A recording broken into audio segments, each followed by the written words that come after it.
안녕하세요 언니들. 5월 4주차에 루나 대신 찾아온 하루입니다. 요즘 길을 걷다 보면 발밑에 닿는 햇살이 제법 묵직해졌다는 생각 들지 않으신가요? 벚꽃이 떠난 자리를 아쉬워할 틈도 없이 세상은 벌써 눈이 시릴 만큼 푸른 여름 옷으로 갈아입었더라고요. 라일락 향기가 섞인 은은한 바람을 맞고 있으면 바쁘게 달리느라 딱딱해졌던 마음이 봄눈 녹듯 부드러워지는 기분입니다. 계절이 갑자기 뜨거워지는 것처럼 우리 일상도 예상치 못한 속도로 흘러가 때로는 숨이 차기도 하죠. 혹시 오늘 부쩍 더워진 날씨 속에서 바쁘게 움직이느라 마음의 여유까지 다 태워버리진 않으셨나요? 더울 땐 잠시 그늘 밑에서 땀을 식혀가듯 지금 이 시간만큼은 조급함을 내려놓고 우리만의 속도를 찾아보았으면 좋겠습니다. 나를 지키는 현명한 경제 이야기부터 가슴 깊이 여운을 남길 인생 영화 이야기까지 5월 4주차 퀴어 에셋 지금 시작해볼게요.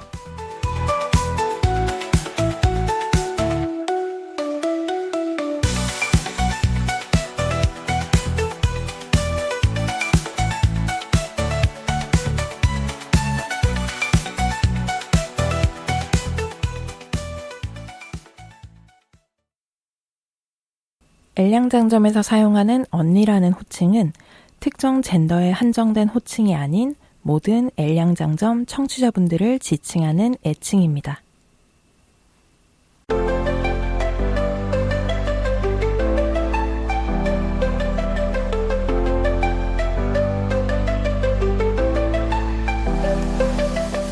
안녕하세요 언니들, 레주파 활동에 힘을 보태어주세요. 기업은행 011-5513-0810 기업은행 011-5513-0810 자동이체를 통한 정기후원 또는 일시후원으로 엘량장점의 언니들의 사랑과 손길을 보내주세요. 언니들께서 후원해주신 금액은 방송 제작비로 소중하게 사용됩니다. 항상 저희 방송을 사랑해주시고 아껴주셔서 감사합니다. 4월에 레주파를 후원해주신 분들입니다. 맑은 날의 지렁이님, 올해에도 잊지 않고 레주파에 보내주신 사랑 마음 깊이 간직하며 더욱 즐겁고 알찬 엘량장점을 만들어 가겠습니다. 감사합니다.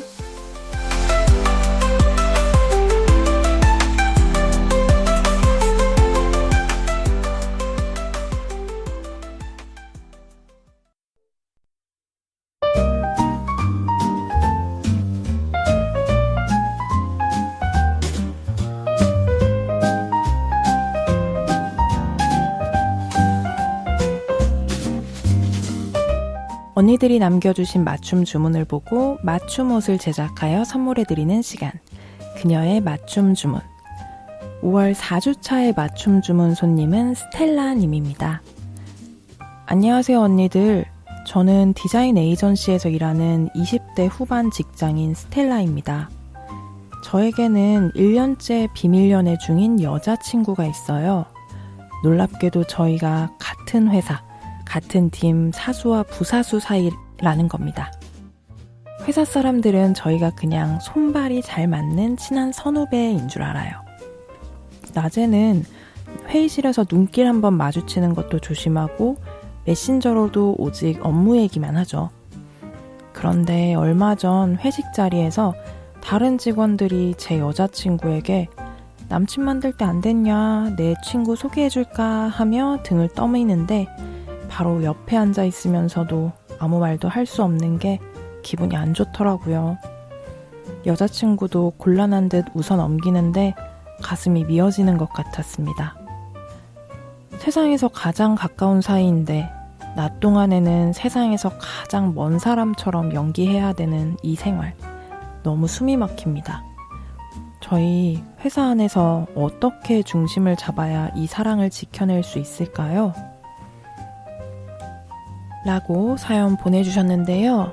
네, 스텔라님, 네, 사연 보내주신 거 잘 받아봤는데 같은 공간에 숨 쉬고 있고 고개만 돌리면 보이는 그 자리에 네 사람이 있는데 아는 척조차 할 수 없는 그 마음, 물론 아는 척이야 하겠지만 그런 아는 척이 아니잖아요. 그죠? 참 얼마나 애가 타고 또 외로웠을까요? 특히 회식 자리에서 다른 사람들이 여자친구분의 연애에 참견할 때 내가 여기 진짜 애인으로 버젓이 앉아있는데 하고 소리치고 싶었던 그 답답함이 여기까지 고스란히 전해지는 것 같습니다. 사실 연애를 하면서 회사라는 공간은 참 많은 걸 숨겨야 하는 거대한 벽장 같은 때가 좀 많긴 하죠. 게다가 사내 연애라는 그 이중고까지 겪고 계시니까 매일 출근하는 길이 마치 연기 시험 보러 가는 무대처럼 긴장되시지 않았을까 싶어요. 저는 이렇게 생각을 합니다.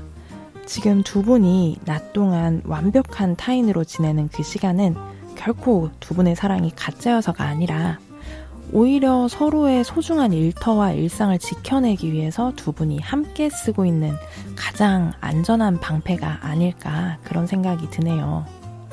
두 분이 함께 있는 시간을 둘만의 완벽한 해방 이런 식으로 바라봐 주시면 어떨까 그런 생각을 합니다. 사실 어떻게 보면 낮 동안 완벽한 타인이라고는 하지만 회사가 다르거나 해서 낮 동안 계속해서 떨어져 있는 것보다는 그래도 어떻게 보면 하루 종일을 같이 하기도 할 수 있는 그런 기회라고도 생각할 수 있지 않을까라는 생각도 좀 들기도 하고요. 회사 안에서의 거리는 멀었을지 몰라도 그 공간을 버텨낸 마음의 밀도는 그 누구보다 가깝지 않을까 그런 생각이 들어요. 두 분의 퇴근길 비밀 작전을 끝내고 그렇게 잡은 손이 한층 더 따뜻해지길 바라는 마음으로 노래 하나 추천드리겠습니다. 코르티스의 조이라이드 듣고 올게요.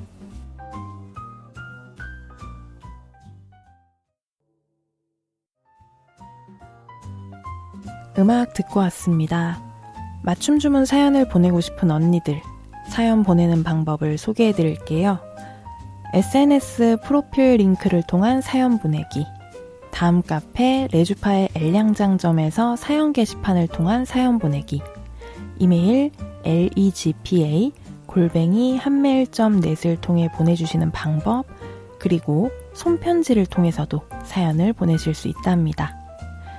디지털 시대에 휩쓸려 가버린 아날로그 감성이 고픈 언니들을 위해 레주파에서는 손편지로 보내주시는 사연도 환영하고 있습니다. 언니들의 손편지 사연은 마포 FM으로 받고 있는데요.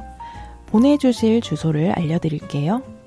서울시 마포구 성미산로 88 4층 마포 FM 엘량장점팀 앞으로 보내주시면 됩니다.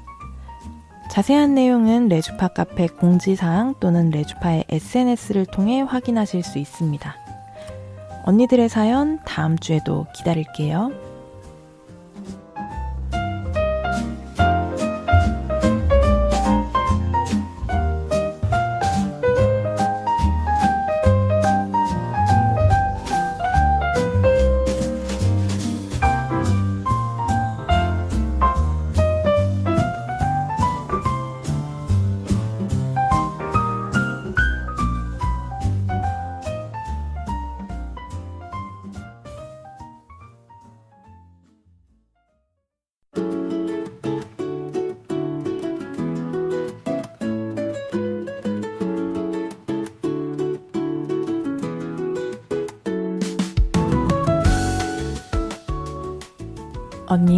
언니의 의한, 언니를 위한 꼭 맞는 맞춤 정보 띵동.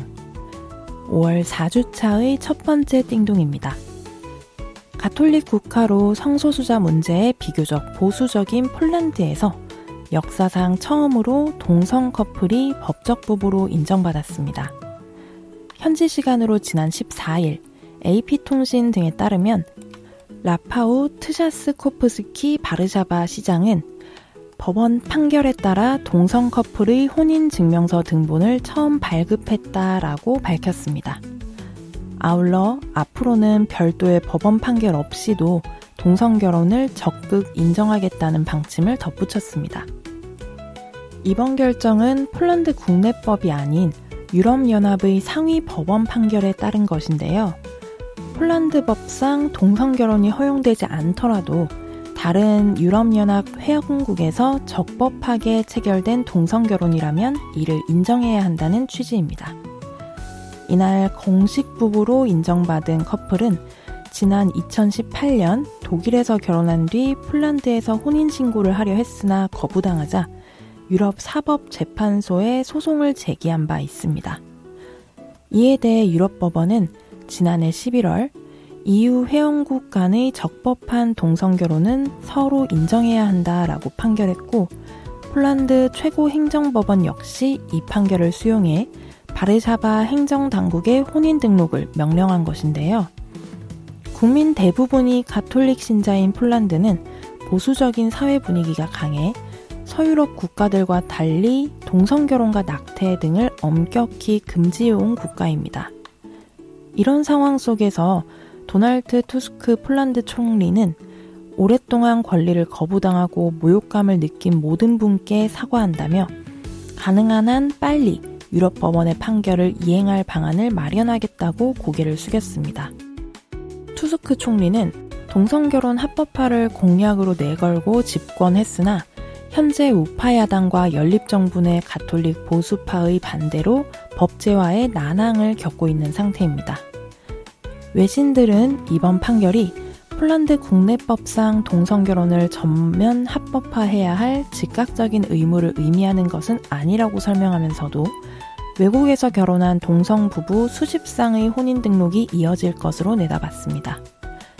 전통적인 종교적 가치와 보수적 법체계 속에서도 가족을 구성할 권리라는 보편적인 인권을 향한 국제사회의 흐름이 완고했던 폴란드의 문을 열기 시작한 것으로 평가됩니다. 두 번째 띵동은 성소수자 평등의 날 소식입니다. 지난 5월 16일 서울 광화문 동십자각 일대에서 성소수자 평등의 날을 기념하는 평등대회가 개최됐습니다. 이날 광장에는 수많은 시민들이 모여 차별금지법 제정과 성소수자의 권리 보장을 한 목소리로 촉구했는데요. 이번 대회를 주최한 5.17 성소수자 평등 공동행동은 총 129개 인권단체와 108인의 평등위원으로 구성되었습니다. 이들은 성명문을 통해 지난해 광장에서 성소수자, 여성, 장애인, 이주민 등 사회적 소수자들이 자신의 존재를 드러내며 누구나 존엄하고 평등하게 살아갈 권리를 확인했다고 강조했습니다. 하지만 참가자들은 현 정치권이 성소수자 인권 문제를 여전히 외면하고 있다고 강하게 비판했습니다. 민주주의와 평등을 말하면서도 성소수자의 삶은 늘 뒤로 미뤄지고 있다며 차별금지법 제정은 더 이상 미룰 수 없는 시대적 과제라는 지적입니다.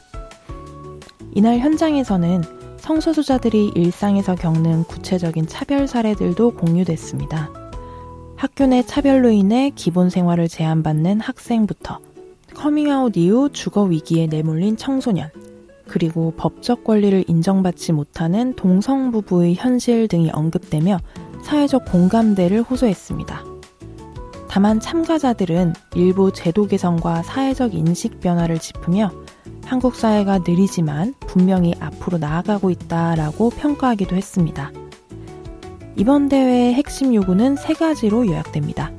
바로 차별금지법 제정, 혼인평등 실현, 그리고 성별인정법 제정입니다. 단순히 차별받지 않을 권리를 넘어 모든 영역에서 동등한 시민으로 살아갈 권리를 보장받아야 한다는 취지입니다. 특히 올해부터는 기존의 국제 성소수자 혐오 반대의 날이라는 명칭 대신 성소수자 평등의 날로 새롭게 지정해 기념하기로 했는데요. 이는 혐오에 대응하는 수준을 넘어 보다 적극적으로 평등을 요구하겠다는 운동의 의지를 담은 것이라고 주최 측은 밝혔습니다. 이날 행사에는 국내 첫 커밍아웃 레즈비언 부부인 김규진 씨 등이 참석해 발언을 이어나갔으며 단체 측은 팔레스타인과 이스라엘 문제 등 국제적 연대의 구호를 외치기도 했습니다. 참가자들은 대회를 마친 뒤 광화문과 세종대로를 지나 서울시청까지 행진을 이어갔습니다. 단순히 차별받지 않을 권리를 넘어 동등한 시민으로 살아가겠다는 우리들의 외침이 우리 사회의 민주주의를 한 단계 더 성숙하게 만드는 계기가 되기를 기대해봅니다. 그럼 2026년 5월 4주차의 띵동은 여기까지. 다음 주에도 알찬 소식으로 돌아올게요.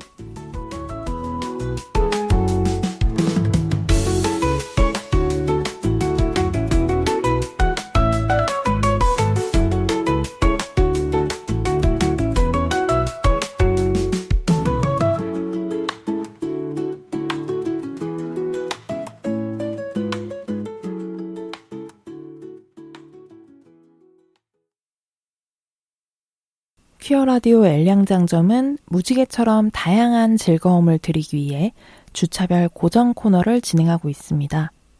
이번 방송은 할애, 선우, 한결의 4주차 방송 퀴어 에셋입니다. 함께 들어요 엘량장점.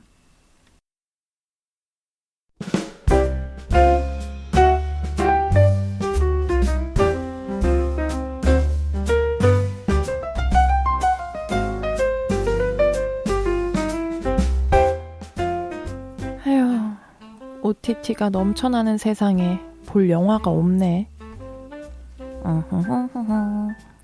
볼 영화가 없다고? 한 달에 영화 한 편도 못 보겠어. 누가 추천 좀 해주면 좋겠다. 난 볼 영화 아주 많지. 내 영화 추천은 레트로 릴톡에서. 그거 어디서 들을 수 있는데?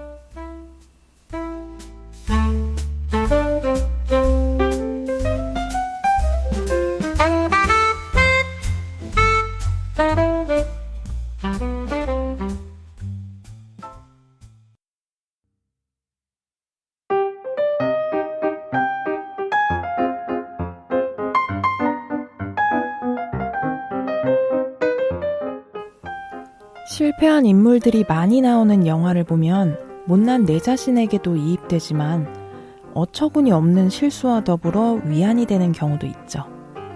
오늘 함께 나눌 영화는 2006년 개봉 이후 20년이 지난 지금까지도 전 세계 시네필들에게 가장 완벽한 휴먼 코미디로 손꼽히는 영화입니다.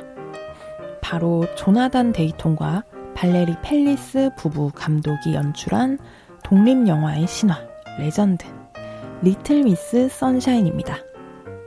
이 영화는 겉보기에는 전형적인 미국의 로드무비 형식을 취하고 있지만 그 내면을 들여다보면 현대 자본주의의 사회가 개인에게 강요하는 성공신화와 승리주의를 아주 날카롭고 위트있게 풍자하는 작품인데요. 오늘 이 시간, 이 독창적인 영화의 줄거리부터 감독들의 연출 세계, 그리고 영화가 우리 사회에 던지는 묵직한 주제의식까지 중단 없이 쭉 이어서 짚어보겠습니다. 먼저 이 이야기를 이끌어가는 후보 가족의 면면과 줄거리부터 좀 살펴볼게요. 영화에 등장하는 가족들은 얼핏 보면 평범한 미국의 중산층 가정 같지만 사실 저마다 치명적인 결함과 결핍을 안고 살아가는 그야말로 콩가루 집안의 전형입니다. 가장인 아빠 리처드는 세상에는 오직 승자와 패자 두 종류의 사람만 존재한다 라고 굳게 믿으며 자신만의 성공 법칙 9단계를 전파하는 성공학 강사입니다. 하지만 정작 본인은 파산 위기에 처해 집안의 경제를 파탄으로 몰고 가고 있죠. 엄마 셰릴은 이런 무능하고 강박적인 남편과 매일 신경전을 벌이며 가정을 수습하느라 신경쇠약 직전에 놓여 있습니다. 그리고 이 부부의 아들 드웨이는 공군사관학교에 입학해 파일럿이 될 때까지는 단 한마디도 하지 않겠다며 무려 9달째 무건수행을 이어가는 사춘기 소년이고, 외삼촌 프랭크는 커밍아웃한 게이이자 미국 최고의 프루스트 학자이지만 실형과 실직을 겪은 뒤 자살 시도를 했다가 이 집에 얹혀 살게 된 인물입니다. 여기에 마약 복용으로 양로원에서 쫓겨난 할아버지까지 합세하면서 가문의 평화는 진즉에 깨진 상태인 거죠. 이처럼 각자만의 감옥에 갇혀 파편화되어 있던 이 가족이 단 하나의 목표를 위해 뭉치는 사건이 발생합니다. 바로 이 집의 막내이자 7살짜리 통통하고 귀여운 딸 올리브가 어린이 미인 대회인 리틀 미스 선샤인의 캘리포니아 주 본선 진출권을 따내게 된 것입니다. 비행기 표를 살 돈이 없었던 이들은 결국 온 가족이 함께 낡고 노란 고물 미니버스를 타고 1박 2일 동안 대회가 열리는 현장으로 무모한 여정을 떠나게 됩니다. 여행길은 시작부터 순탄치 않습니다. 출발하자마자 버스의 클러치가 고장나는 바람에 차가 멈출 때마다 온 가족이 뒤에서 버스를 힘껏 밀다가 달리는 차에 묘기하듯 뛰어올라 타야 하는 그런 황당한 상황이 반복됩니다. 이 여정 속에서 가족들은 예상치 못한 비극과 실패를 연이어 마주합니다. 아빠의 계약은 완전히 수포로 돌아가고 아들 드웨이는 자신이 생명이라 파일럿이 될 수 없다는 잔인한 진실을 길 위에서 깨달으며 절규합니다. 심지어 여행 도중 할아버지가 객사하는 비극까지 겹치며 가족들은 극도의 혼란에 빠지지만 올리브를 무대에 세워야 한다는 일념 하나로 할아버지의 시신을 병원에서 몰래 빼돌려 달리는 버스에 싣고 대회장으로 향합니다. 이렇게 우여곡절 끝에 도착한 미인 대회장과 이 영화를 만든 감독들의 연출 세계를 연결해보면 이 작품이 왜 대단한지가 드러납니다. 이 영화를 공동 연출한 조나단 데이톤과 발레리 펠리스는 실제 부부 감독으로 영화계에 입문하기 전 밴드 R.E.M., 오아시스, 레드핫 칠리 페퍼스 등 세계적인 뮤지션들의 뮤직비디오를 만들며 천재적인 감각을 인정받았던 인물입니다. 리틀 미스 선샤인은 이 부부의 장편 영화 데뷔작인데요. 이들은 뮤직비디오 감독 출신답게 자칫 무거울 수 있는 가족의 비극을 탁월한 음악적 리듬과 위트 있는 미장센으로 경쾌하게 비틀어냅니다. 특히 부부 감독 특유의 섬세하고 균형 잡힌 시선은 6명의 독특한 캐릭터 중 어느 한 명도 소외시키지 않고 각자의 결핍을 입체적으로 조명하는 데 성공합니다. 이 영화는 개봉 당시 썬댄스 영화제에서 전 세계 평단의 기립박수를 받았고 이후 아카데미 시상식에서 각본상과 나무 조연상을 거머쥐며 독립영화로서는 이례적인 대성공을 거두게 됩니다.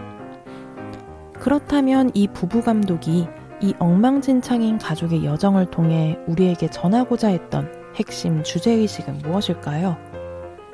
그것은 바로 자본주의 사회가 규정한 성공과 패배의 기준에 대한 유쾌하고도 강력한 전복입니다.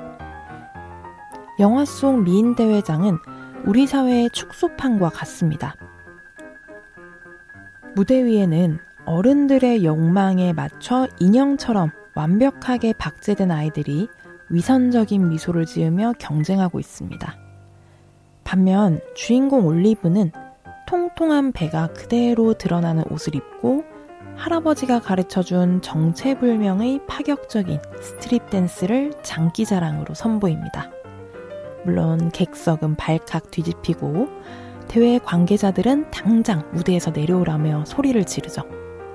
그리고 바로 그 순간 이 영화의 가장 위대한 명장면이 탄생합니다.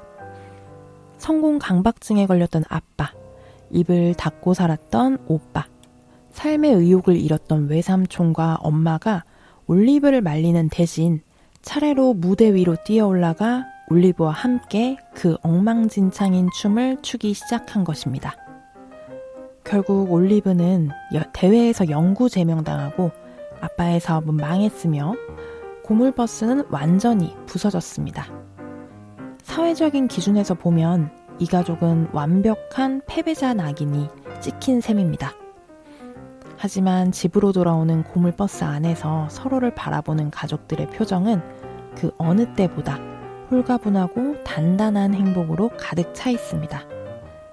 영화는 이 마지막 난장판 무대를 통해 우리에게 질문을 던집니다. 남들이 정해놓은 1등의 기준에 도달하지 못하면 정말 실패한 인생인가? 영화 속에서 할아버지는 올리브에게 이렇게 말합니다. 진정한 패배자는 지는 게 두려워서 시도조차 안 하는 사람이다. 결국 영화 리틀 미스 선샤인은 우리에게 완벽해지지 않아도 괜찮다고, 때로는 남들의 시선에서 벗어나 내 옆의 소중한 사람들과 함께 몸을 내던지는 용기야말로 우리 삶을 구원하는 진짜 햇살, 진짜 선샤인이라고 얘기해주는 거죠. 오늘 하루 세상이 요구하는 완벽함의 무게에 짓눌려 지치셨다면 이 이상하고 사랑스러운 후보 가족의 노란 버스에 함께 올라타 위로를 받아보시는 건 어떨까 싶습니다.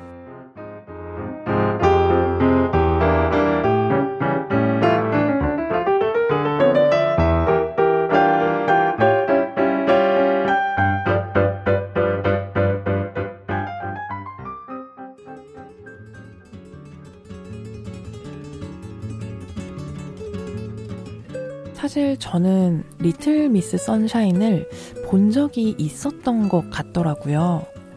선우 작가님께서 이번에 영화 주제를 이렇게 리틀 미스 선샤인으로 잡아주시고 저도 한번 대본 읽고 이렇게 확인을 해보면서 예전에 어떤 기회로 보게 됐는지는 기억이 안 나는데 예전에 그냥 뭣도 모르고 그냥 어떻게 보게 됐던 것 같아요.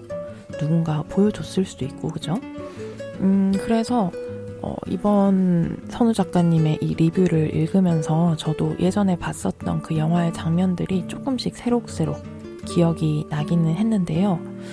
그때 당시에는 저도 정치화를 했거나 했다고 해도 완전 초반이었을 거고 어릴 때 봤었던 것 같아서 그렇게 생각을 해보면 그 당시에 저는 깊게까지는 생각을 못했고 그냥 이렇게 재밌게 영화를 만들 수 있겠다 뭐 이런 생각 정도는 했었던 것 같은데 지금 와서 이 영화 리뷰를 들으면서 제가 한번 읽어보면서 생각을 해보니까 되게 우리 퀴어의 삶과 맞닿아 있지 않나 그런 생각을 좀 하게 되거든요.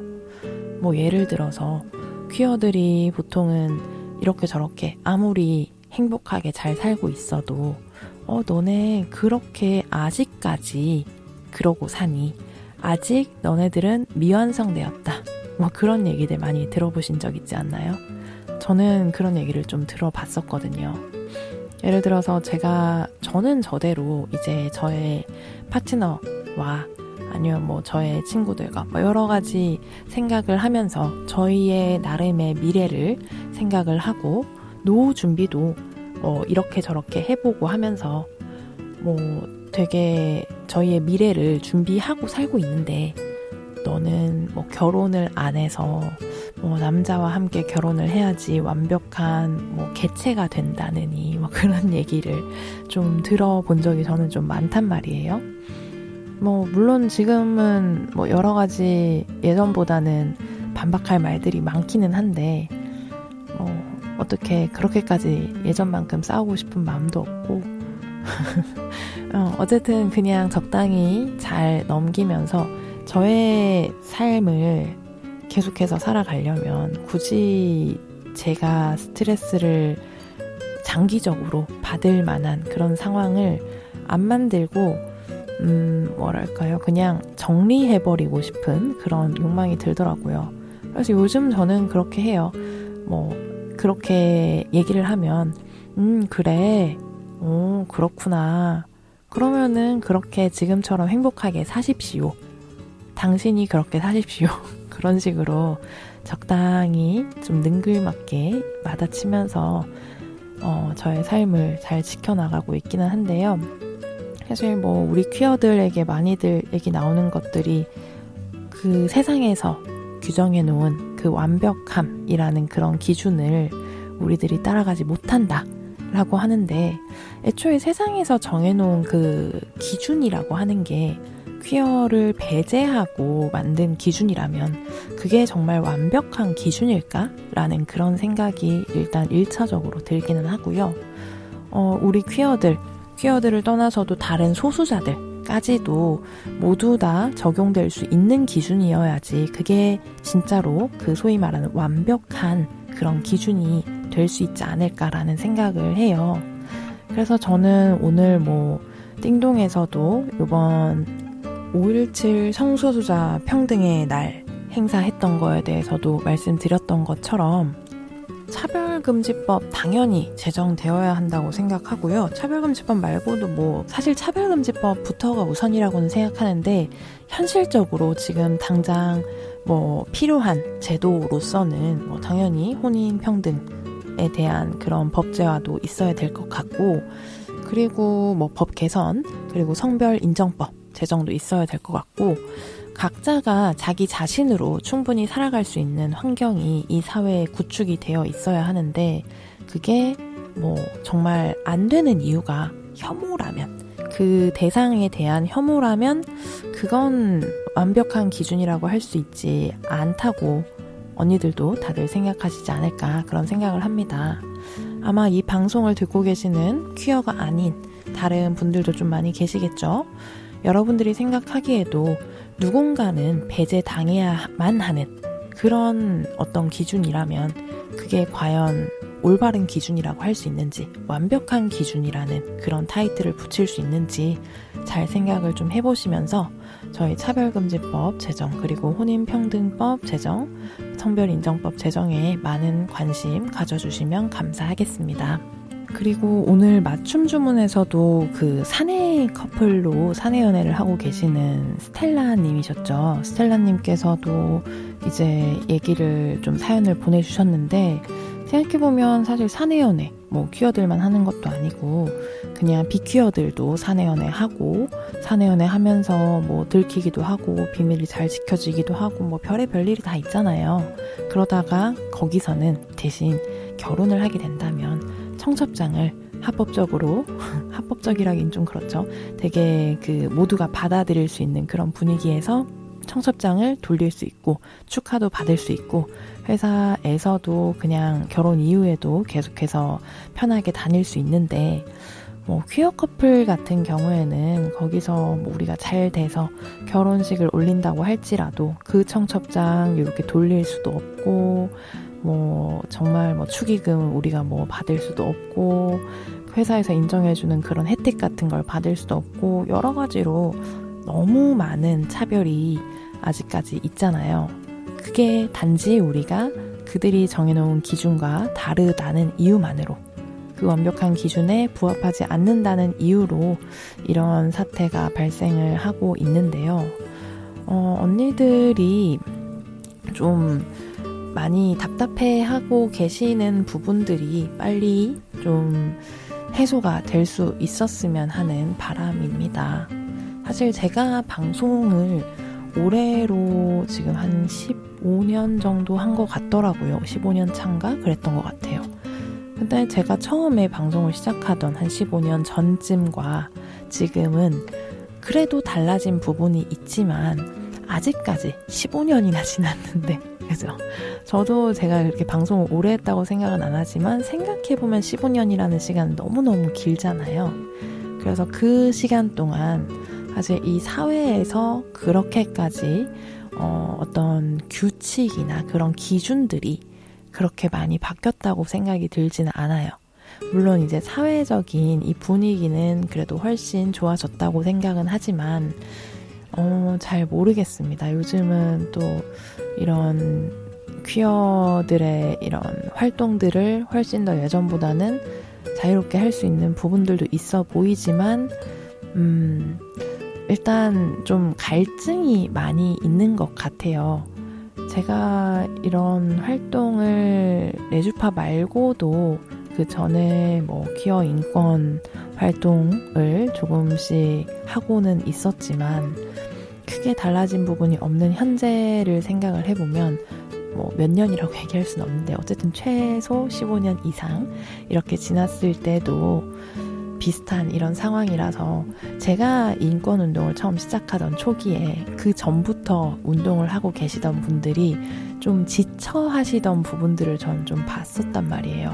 그리고 제가 10몇 년 오래오래 활동을 하는 동안 중간중간 그냥 이제 지쳐서 또는 이제 더 이상 기력이 없어서 본인의 삶에 조금 더 집중하시러 떠나시는 분들도 조금씩 봐왔어요. 근데 뭐 운동하는 사람들만 계속 운동하는 건 아니고 운동하지 않고 그냥 각자의 삶을 사는 것만으로도 사실은 저는 그 자체도 운동이 될 수 있다고 생각하거든요. 우리네 퀴어 삶이 그 사람들 사이에서 속속들이 박혀가지고 잘 살아내고 부피를 키워나가고 있고 뿌리를 내리고 있다라는 그런 상황 자체만 해도 어마어마한 운동이 아닐까 싶기는 한데 네. 어쨌든 간에 겉으로 보이기에는 아직까지 크게 뭔가 꽃이 핀 부분이 많지는 않아 보이기는 합니다만 사실 아까 뿌리를 내린다는 표현을 제가 쓴 게 그렇게 어떤 그 씨앗이 뿌리를 내려서 처음에는 작은 뭐 새싹이나 이렇게 해서 그냥 길가에 뭐 들풀처럼 보이고 들꽃처럼 보일 수는 있더라도 얘네들이 알고 보니 나무가 되는 여러 나무가 되어서 그 나무들이 주변에 여기도 퀴어 나무가 자라고 요 옆에도 퀴어 나무가 자랐네 저기도 퀴어 나무가 이렇게 하면서 여기저기에서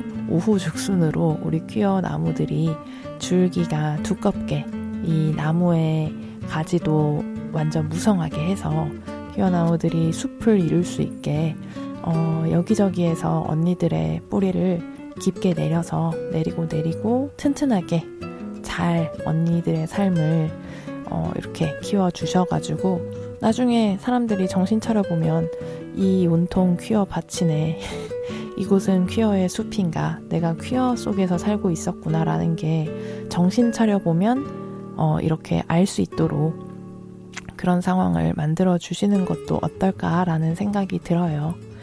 저도 언제까지 레주파를 할지는 모르겠지만 그래도 레주파 하는 동안은 계속해서 어디선가 이 마포구 서대문구 일부에서 라디오를 틀었을 때 마포 FM을 틀었을 때 퀴어의 목소리가 꾸준하게 나오고 있는 그 상황을 계속해서 최대한 오랫동안 유지할 수 있기를 바라고 있거든요. 그래서 언니들도 레주파의 엘량장점 여기저기에 많이 또 얘기해 주시면서 이런 방송이 있대 이런 얘기도 좀 많이 해주시면 저희도 그래도 올해로 21년 차잖아요. 그죠? 작년에 20주년 파티를 했었으니까 21년 차인 이 레주파의 엘량장점 이 오래된 이 퀴어의 목소리가 계속해서 나갈 수 있게 힘을 내서 언니들께 더욱더 뻗어나갈 수 있게 더 많은 언니들이 또 들을 수 있게 많이 주변에도 얘기해 주시면 더 좋을 것 같다는 생각을 또 하게 됩니다. 어쨌건 간에 우리 또 오늘이 5월 4주차니까 다음 주면 6월이잖아요. 그죠? 6월은 언니들 아시죠? 프라이드 먼스라는 거. 네, 저희 퀴어들의 달입니다. 6월이 아니더라도 우리 퀴어의 달처럼 살고는 있지만 제가 아마 5월 2주차에 얘기를 드렸을 것 같아요. 5월은 가정의 달인데 그 가정에 우리 퀴어들의 가정도 충분히 포함되어 있을 거다라는 얘기를 드렸었던 것 같은데 오프닝에서 6월은 또 본격적으로 프라이드 먼스로 언니들이 조금 더 그 자긍심 넘치는 이런 프라이드를 뿜뿜할 수 있는 그런 달이 다가오고 있다는 거 언니들 꼭 한 번 더 기억을 해 주시고요. 6월 13일에는 우리 서울 퀴어 퍼레이드가 열리게 되잖아요. 그리고 그 이후에는 서울 퀴어 문화 축제에서 이제 하는 영화제인 한국 퀴어 영화제도 이제 진행이 되니까요. 언니들 많은 관심 가져주시면 좋을 것 같고 그 이외에도 이제 이전에도 다른 지역들에서 그리고 이후에도 올해 동안 우리나라 전국 곳곳에서 열리는 퀴어 문화 축제들에 많은 관심 언니들 부탁드리도록 하겠습니다. 우선 6월 13일에 열리는 퀴어 문화 축제, 서울 퀴어 문화 축제는 장소가 발표가 난 걸로 알고 있어요.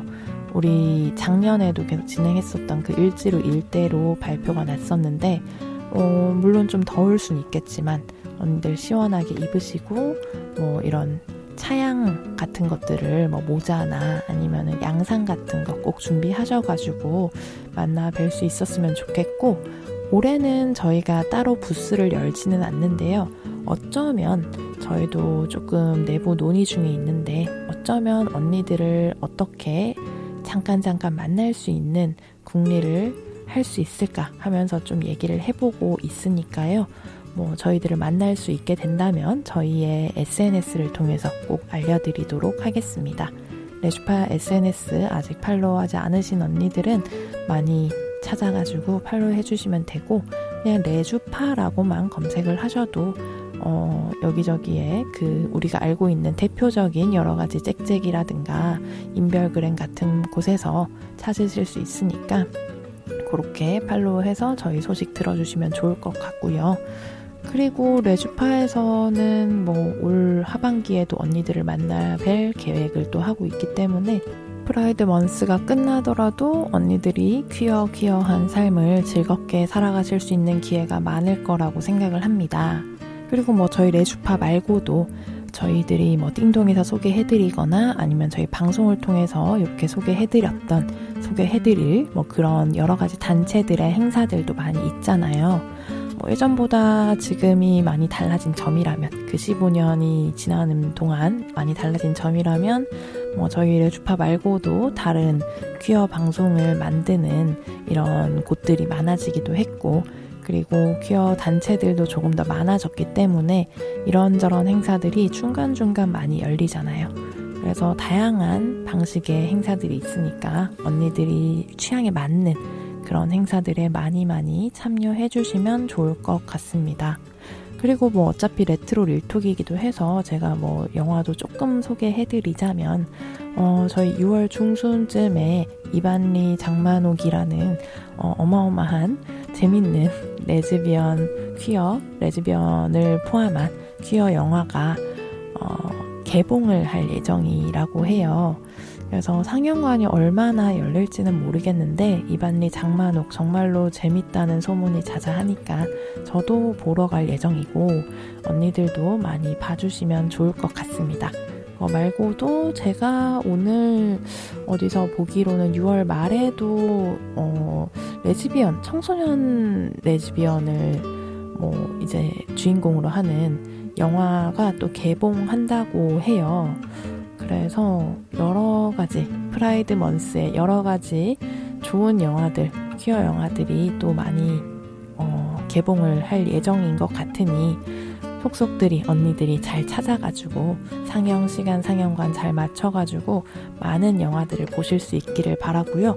그거 이외에도 당연히 아까 말씀드렸던 한국 퀴어 영화제에서 양질의 퀴어 영화들을 많이 상영할 예정이니까 언니들 즐겁게 퀴어하게 이런 사회에서 규정한 그런 기준에 기죽지 말고 언니들의 그 삶 자체가 기준이 될 수 있으니까 그냥 즐거운 삶을 사실 수 있기를 바랍니다. 아까 말씀드렸던 것처럼 저희는 그렇게 생각을 하면서 살아가면 좋을 것 같아요. 우리들이 지금 이 자리에서 내가 있는 곳에서 나의 즐거운 삶을 잘 뿌리 내려서 무럭무럭 잘 자라다 보면은 내 주변의 퀴어들도 그렇게 자라나고 나의 이 퀴어의 삶도 잘 자라나서 나중에 그런 퀴어 포비아들이, 혐오자들이 둘러봤을 때 내 앞에도 퀴어의 숲이 있고 옆에도 뒤에도 모든 곳에 나는 퀴어의 숲에 갇혀있구나 하면서 그들이 의욕을 잃게끔 그들이 오히려 그 퀴어의 숲에서 길을 잃을 수 있게끔 언니들의 즐거운 삶을 탄탄하게 잘 유지하실 수 있었으면 좋겠습니다. 타인의 시선과 평가라는 무거운 옷을 던져버리고 나의 소중한 사람들과 함께 엉망진창인 춤을 출 수 있는 용기, 그 유쾌한 반란이 오늘을 살아가는 우리 모두에게 작은 햇살이고 작은 선샤인이 되기를 바라겠습니다.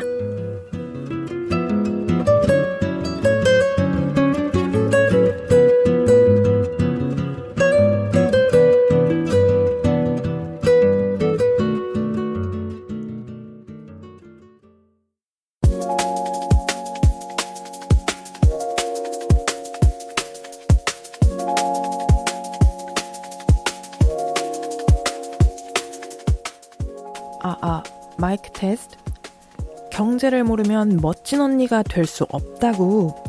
복잡한 경제 뉴스들 사이에서 필요한 정보들만 쏙쏙. 언니들의 경제 지수를 기분 좋게 바꿔줄 실전 경제 브리핑. 머니 인덱스.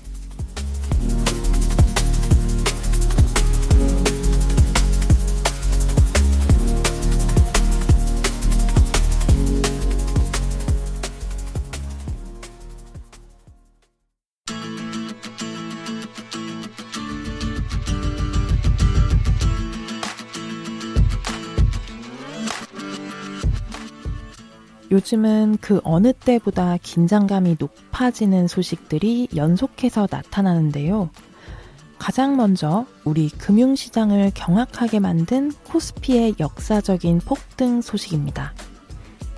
이번 달 국내 증시의 백미는 단연 코스피 지수가 사상 최초로 8,000선을 돌파했다는 점입니다. 불과 얼마 전까지만 해도 상상하기 힘들었던 이 경이로운 수치는 현재 한국 자본시장의 패러다임이 완전히 바뀌고 있음을 증명하고 있습니다. 이번 폭등의 배경에는 국내 주요 기업들의 인공지능 및 차세대 첨단 기술 분야에서의 압도적인 실적, 그리고 파격적인 주주 환원 정책이 맞물린 결과로 풀이되는데요. 외국인 투자자들의 역대급 자금 유입이 연일 이어지면서 증시의 기초 체력 자체가 한 단계 레벨업했다는 평가가 나옵니다.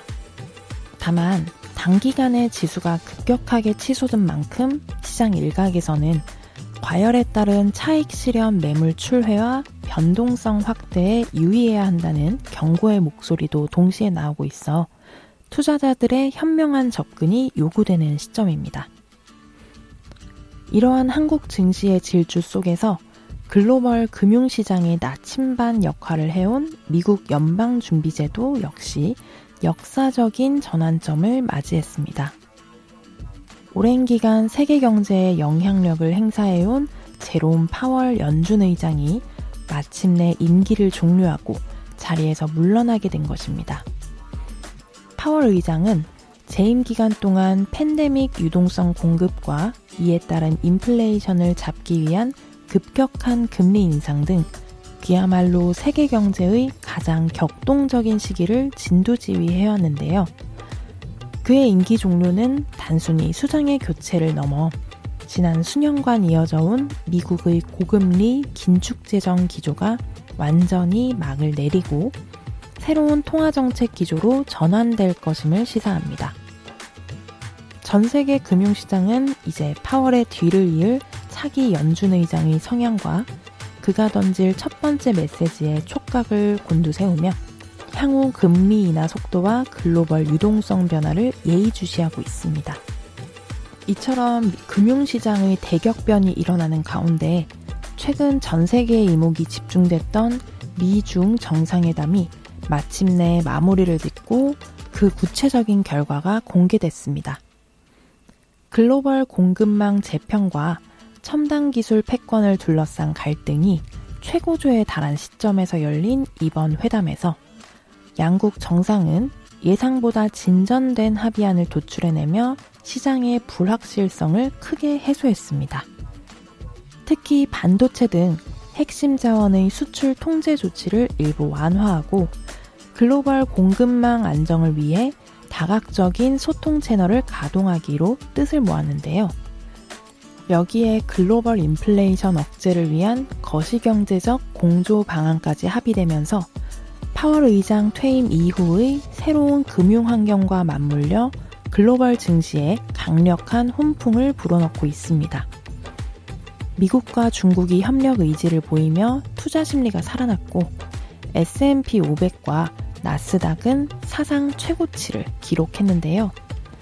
다우지수도 3개월 만에 종가 기준 5만 선을 회복했습니다.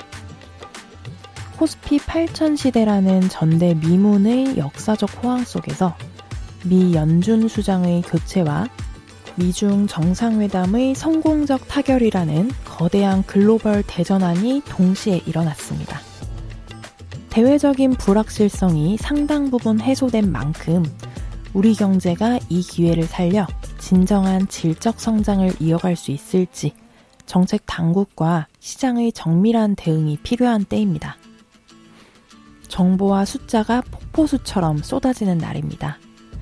이러한 거대한 변화들을 마주할 때마다 경제라는 복잡한 메커니즘을 잘 모른다는 이유로 내심 조급해지거나 세상의 속도에서 나만 소외된 것 같은 기분을 느끼는 분들도 계실 겁니다. 남들은 저만치 앞서 달려나가는 것 같고 나만 멈춰서 있는 것 같은 불안함이 찾아오는 것도 무리는 아니죠. 하지만 세상의 모든 본질이 그렇듯 경제 역시 결국은 사람들의 일상과 삶이 쌓여 만들어진 거대한 흐름일 뿐입니다. 매일 아침 뉴스를 장식하는 화려한 전문 용어들과 압도적인 지표들을 지금 당장 다 이해하지 못한다고 해서 결코 조바심을 낼 이유가 없습니다. 중요한 건 타인의 속도에 휩쓸려 섣불리 발걸음을 재촉하는 것이 아니라 나의 일상이라는 단단한 집안 위에서 세상을 바라보는 눈을 차근차근 키워나가는 일입니다. 오늘 들은 낯선 단어 하나를 기억해 두는 것, 내 지갑 사정과 연결된 작은 변화에 질문을 던져보는 것, 그 담담하고 꾸준한 축적이 결국 나만의 안목이 되고 세상을 읽는 나침반이 되어줄 것입니다. 쏟아지는 숫자의 소음에 귀를 빼앗기지 말고 속도가 조금 더디더라도 본질을 향해 묵묵히 걸어가는 발걸음이 결국에는 가장 멀리 그리고 가장 안전하게 도달하는 법입니다. 그 걸음이 외롭거나 지치지 않도록 늘 이 자리에서 차분하고 단단한 길잡이가 되어드리겠습니다. 내 삶의 속도를 믿고 오늘은 그저 편안한 호흡으로 마감해 보시기 바라겠습니다.